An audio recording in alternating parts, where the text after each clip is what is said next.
Welcome to the corner extravaganza. Okay, we're going to turn corners into curves by using these weird little targets that appeared. Now, if that looked a little underwhelming, it gets a little bit more exciting, but you should stick around because some of the tips we're going to learn here are going to help us later on in the advanced course. So yeah, hang around. Let's learn about corners. All right, so corner options have been around a little while. A lot of people just ignore them.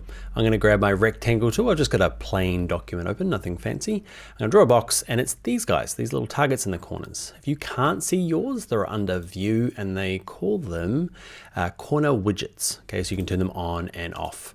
They can get annoying a little bit when you're using like the pen tool and stuff or the direct selection tool. But so what they do is, all I do is drag them in, and I get rounded corners. Not particularly fancy. We can fancy them up a little bit by grabbing the direct selection tool, the white arrow, clicking on just one corner, and you can kind of do one side, click on the side. Cool. That's kind of cooler. And where it gets nice or more advanced, okay, is holding down the Option key on a Mac or the Alt key on a PC and just clicking one of these guys. Okay, whatever you've got selected. And you can see I can change it from an outie to an innie to a flat E.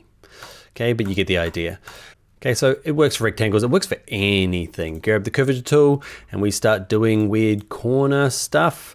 Okay, and you'll see that if I have my white arrow here, whenever there's a corner, you can see I can kind of flatten it out. And that's going to come in really handy later on when we start joining things with the shape builder tool. That was a pretty bad example, but let's look at the star real quick and we'll look at a couple of other options. Don't leave. Okay, so I've got a star. I'm going to drag it out here. I'm going to grab my white arrow. Okay, and you can see there's corners everywhere, and I can just kind of like, tidy them up. Or I can select just this one, hold shift and grab all of these guys and just do the outside ones. It does get better than this, I promise. How much better? There are some extra options. If you double click any of these guys, so double click any of the targets, you get kind of like corner options. Okay, and you can decide on how kind of like, how relative or absolute. Okay, just different kind of corners. It depends on how kind of the anchor points make it. You can obviously change your anchor points here as well. And if I go back to the radius, you can kind of push it in and out instead of dragging it. Let's click OK. One thing you might run into is if you're drawing something, say a random shape, I've got the pen tool and just drawing randomness, right? And if I double click on any of these points, it gives me this kind of corner options panel. But you might get, if you're dealing with say a regular shape like a rectangle tool, okay, it's still a primitive shape. Illustrator still knows it's a rectangle. You can see up here it says I'm a rectangle, not random shape. And if I use my black arrow and double click on any of these guys, you get a slightly different window. Controls get a bit more control here, but you can see these are the corners, okay, and these are the corner options. So it's no real difference. Just I'm going to increase this up. You can see I'm working on that top right hand corner there. So just so you know, you might look at a different window than I got just a second ago. Now the big thing to do in here though is, say if I make this lot bigger, scale corners. I can't remember if it's on by default or off by default. I've played with it too many times. But the difference is if I grab my rectangle tool now and scale this down with scale corners, okay, and I'm holding shift so it scales proportionally, it gets smaller.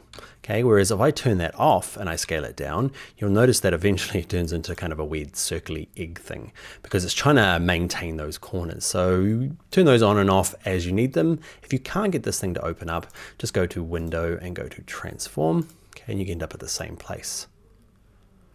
One thing might happen though, you saw I double clicked it. It might end up looking like this to start with. If you double click the word transform, okay, it gets smaller before it gets bigger. So big, medium, a little bit, tiny. I'm not sure why that one's useful, but anyway, you get the idea. You can keep double clicking that word to get the different options.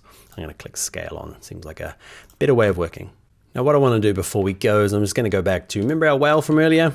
Okay, it really annoyed me, this nose here. So I'm going to click on it and I'm going to, remember I'm using my white arrow. If I use the black arrow, I select the whole shape and I don't get those little targets. So I'm going to grab this, I'm going to click on just this corner and that's what I wanted for my friend, a little stubby nose.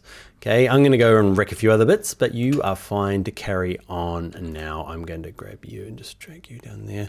Actually, I just want this top bit. Yep, looks terrible. Kind of looks a little bit more like water. My whale's not like birthing flowers. Yeah. Yuck. All right, you get the idea, right? So corner options, useful. They're going to get more and more useful as we get through that course. So yeah, we need to introduce it now.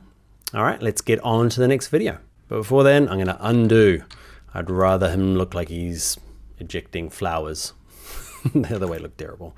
Okay, now we're going to the next video.